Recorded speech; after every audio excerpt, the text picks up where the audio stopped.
तो सियावर रामचंद्र की जय। जय श्री राम।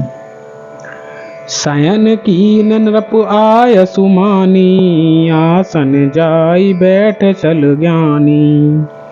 श्रमित भूप निद्रा अति आई, सो किमि सोवे सोच अधिकाई। राजा ने आज्ञा मानकर शयन किया और वह कपट ज्ञानी आसन पर जा बैठा। राजा थका था, उसे खूब गहरी नींद आ गई, पर वह कपटी कैसे सोता, उसे तो बहुत चिंता हो रही थी। काल के तुन सिचर तह आवा, जहीं सो कर होई नृपहि भुलावा।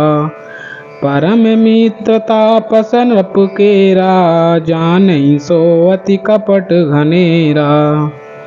उसी समय वहां काल केतु राक्षस आया, जिसने सुअर बनकर राजा को भटकाया था। वह तपस्वी राजा का बड़ा मित्र था और खूब छल प्रपंच जानता था। तेहि के सतसुत अरु 10 भाई, खल अति अजय देव दुखदाई। प्रथम ही भूप समर सब मारे, बेप्रशांत सुर देखि दुखारे। उसके 100 पुत्र और 10 भाई थे, जो बड़े ही दुष्ट, किसी से न जीते जाने वाले और देवताओं को दुख देने वाले थे। ब्राह्मणों, संतों और देवताओं को दुखी देखकर राजा ने उन सबको पहले ही युद्ध में मार डाला था। तेहि खल पाछिल बयरु संभारा, तापस नृप मिली मंत्र विचारा। जेहि रिपु छय सोई रचैन उपाऊ, भावि बस न जान कछुराऊ। उस दुष्ट ने पिछला वैर याद करके तपस्वी राजा से मिलकर सलाह विचारी और जिस प्रकार शत्रु का नाश हो वही उपाय रचा। भाविवश राजा प्रताप भानु कुछ भी न समझ सका। रिपु तेजसी अकेल अपि, लघु करे गनियन ताऊ। अजहु देत दुख रवि शशि, सिर अवशेषित राहु। सियापति राम जय जय राम, मेरे प्रभु राम सीताराम। मंगल भवनीय मंगल हारी, द्रवहु सुदशरथ अजिर बिहारी।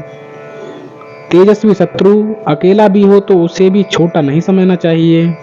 जिसका सिर मात्र बचा था, वह राहु आज तक सूर्य चंद्रमा को दुख देता है। तापस नृप निज सखहि निहारी, हरषि मिले उठई भयउ सुखारी। मित्र ही कही सब कथा सुनाई, जातु धान बोला सुख पाई। तपस्वी राजा अपने मित्र को देख प्रसन्न हो उठकर मिला और सुखी हुआ। उसने मित्र को सब कथा कह सुनाई। तब राक्षस आनंदित होकर बोला, अब साध्यं रिपु सुनहु नरेसा, जो तुम कीन मोर उपदेशा। परिहरि सोच रहूं तुम सोई, बिनु औषध बियाद विधि खोई। हे राजन सुनो, जब तुमने मेरे कहने के अनुसार इतना काम कर लिया, तो अब मैंने शत्रु को काबू में कर ही लिया समझो।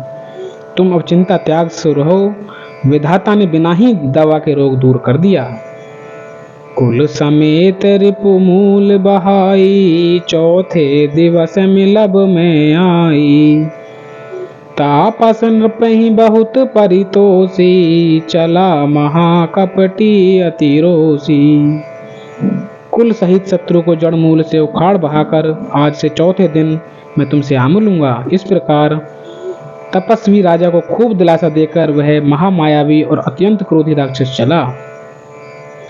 भानु प्रताप ही बाजी समेता, पहुँचाए सिछन माझ निकेता। नृपहि पा नारी पहि शयन कराई, है गृह बांधसी बाजी बनाई। उसने प्रताप भानु राजा को घोड़े सहित क्षण भर में घर पहुंचा दिया। राजा को रानी के पास सुलाकर घोड़े को अच्छी तरह से घुड़साल में बांध दिया। राजा के उपरोहित ही हरि ले गए बहोरी, ले राक्षसी गिरी खोए महू, माया करी मति भोरी। सियापति राम जय जय राम, मेरे प्रभु राम सीताराम। मंगल भवनीय मंगल हारी, द्रवहु सुदशरथ अजर बिहारी। फिर वह राजा के पुरोहित को उठा ले गया और माया से उसकी बुद्धि को भ्रम में डालकर उसे उसने पहाड़ की खो में ला रखा। आप बिरचि पुरोहित रूपा, पर उजाइते ही सेज अनूपा। जागे नृप अन भय बिहाना, देखी भवन अति अचरजुमाना। वह आप पुरोहित का रूप बनाकर उसकी सुंदर सेज पर जा लेटा। राजा सवेरा होने से पहले ही जागा और अपना घर देखकर उसने बड़ा ही आश्चर्य माना। मुनि महिमा मन महु अनुमानी, उठे गवहीं जहीं जान न रानी। कानन गए बाज चढ़ते ही, पुर नर नारी न जाने के ही। मन में मुनि की महिमा का अनुमान करके वह धीरे से उठा, जिसमें रानी ना जान पाए। फिर उसी घोड़े पर बैठकर वन को चला गया। नगर के किसी भी स्त्री पुरुष ने नहीं जाना। गए जाम जुग भूपति आवा, घर घर उत्सव बाज बधावा। उपरोहित ही देख जब राजा, चकित बिलोक सुमेरी सोई काजा। दोपहर बीत जाने पर राजा आया। घर घर उत्सव होने लगे और बधावा बजने लगा। जब राजा ने पुरोहित को देखा तब वह उसी कार्य का स्मरण करके उसे आश्चर्य से देखने लगा। जोग सम नृपहि गए दिन तीनी, कपट मुनि पद रह मति लीनी। समय जाने उपरोहित आवा, नृपहि मते सब कही समुझावा। राजा को 3 दिन युग के समान बीते। उसकी बुद्धि कपटी मुनि के चरणों में लगी रही।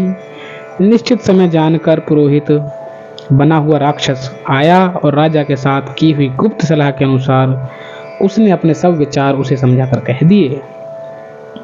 नृप हर से पहचान गुरु, भ्रम बस रहा न चेत। बरे तुरत सत सहस बर, विप्र कुटुंब समेत। सियापति राम जय जय राम, मेरे प्रभु राम सीताराम। मंगल भवनीय मंगल हारी, द्रवहु सुदशरथ अजर बिहारी। संकेत के अनुसार गुरु को उस रूप में पहचान कर राजा प्रसन्न हुआ। भ्रमवश उसे चेत न रहा कि यह तापस मुनि है या कालकेतु राक्षस। उसने तुरंत 1 लाख उत्तम ब्राह्मणों को कुटुंब सहित निमंत्रण दे दिया। उपरोहित जब नार बनाई, चरस 4 विधि जसि श्रुति गाई। माया में तेहि कीन रसोई, बिंजन बहुगनि सकई न कोई। पुरोहित ने 6 रस और 4 प्रकार के भोजन, जैसा कि वेदों में वर्णन है, बनाए। उसने मायामयी रसोई तैयार की और इतने व्यंजन बनाए जिन्हें कोई गिर नहीं सकता। विविध मृगन कर आमिष राधा, तेहि महु विप्र मासु खल साधा। भोजन कहूँ सब विप्र बुलाए, पद पखारी सादर बैठाए। अनेक प्रकार के पशुओं का मांस पकाया और उसमें उस दुष्ट ने ब्राह्मणों का मांस मिला दिया। सब ब्राह्मणों को भोजन के लिए बुलाया और चरण धोकर आदर सहित बैठाया। परुसन जब ही लाग मही पाला, भय आकाश बानी तेहि काला। विप्र वृंद उठी उठी ग्रह जाऊ, है बड़ी हानि अन्न खंजनि खाऊ। ज्यों ही राजा परोसने लगा उसी काल केतुकृत आकाशवाणी हुई कि हे ब्राह्मणों, उठ उठकर अपने घर जाओ, यह अन्न मत खाओ, इसके खाने में बड़ी हानि है। भयउ रसोई भूसुर मासु, सब द्विज उठे मानि विश्वासु। भूप बिकल मति मोह भुलानी, भावी बस न आव मुख बानी। रसोई में ब्राह्मणों का मांस बना है। आकाशवाणी का विश्वास मानकर सब ब्राह्मण उठ खड़े हुए। राजा व्याकुल हो गया। परंतु उसकी बुद्धि मोह में भूली हुई थी। होनहारवश उसके मुंह से एक बात भी ना निकली। बोले विप्र सकोप तब नहीं कछुकी न विचार, जाय निशाचर हो नृप मूढ़ सहित परिवार, सियापति राम जय जय राम, मेरे प्रभु राम सीताराम।